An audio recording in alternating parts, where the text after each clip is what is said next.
Tell me just how you're feeling about today. Oh man, I'm excited, enthusiastic, excited and encouraged. Enthusiastic, excited and encouraged.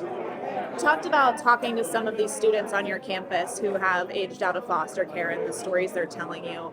I know one of the sayings is it takes a village to raise a child, but it seems like when you're trying to work with kids aging out of the foster care system, it takes so much more than that. Yes. When you're dealing with, first of all, when you approach a student who is aging out, because of the stigma around it, many of them won't come forward. Many of my students never came forward and admitted that they aged out of foster care until they learned that their president had the same symptoms, symbols, and scars that I too aged out of foster care. We know working with kids, it's easier to do something when you see someone that looks like you, has the same story as you, do the things that you aspire to do as well.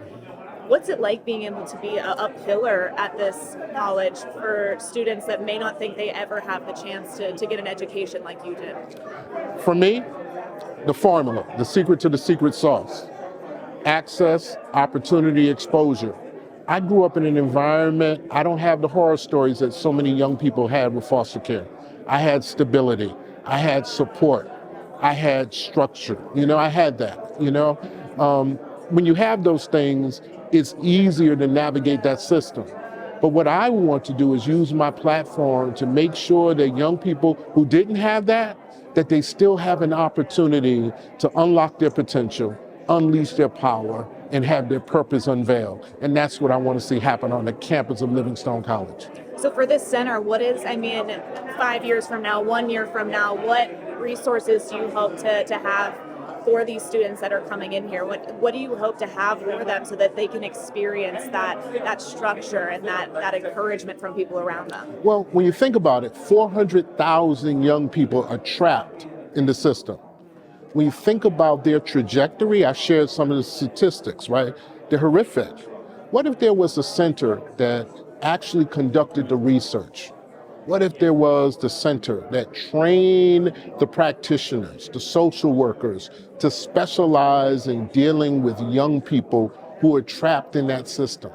I think that that's critical, and I think that work can begin, it can be done on the campus of Livingstone College. Think about so many young people who are aging out without any direction. They could come to Livingstone College, where we will make sure that we have housing, the wraparound services, but more importantly, some of the mental health services that will deal with the mental trauma associated with that. Think about this. I had a great home, 17 years. I stayed in one home. I don't have some of the mental trauma, but I did have mental trauma associated with it. And I didn't sit down on someone's couch to deal with my own mental health until I was about 40 years old. I'm not going to tell you how old I am today, but I was 40 years old when I first sat on someone's couch to kind of unpack my experiences. I want to be able to address that earlier in the same population.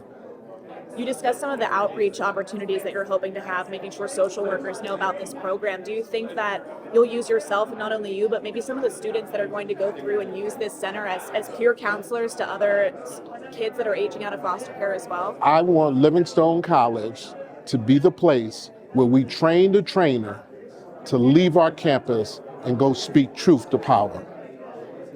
Last question, how do we change the way politicians right now, people know about the foster care crisis in the country? I mean, it seems like you mentioned people don't know about this. You and I maybe know, I cover it, you've lived it.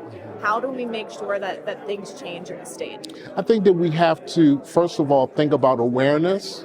But when there's awareness, there's also this awakening, and then there's this awkwardness. I think that you can be made aware, but then we need to wake up and realize that we can change young people's lives by looking at preventative measures rather than to just throw dollars behind it. Think about the resources we throw behind social workers, systems, group homes. And I don't have anything against group homes, because without group homes, there would be so many families, young people that would not have a family. Unfortunately, there are young men and women who are in foster care that will never reach adoption, will never see adoption. And once they reach the age of 14, the possibility of being adopted tanks. But if they knew that there was a center where there was care, compassion, and conviction, I believe that we can begin making the change. And I believe there's an old quote that said, be the change that you want to see. On the campus, we're going to be that change of Livingstone College.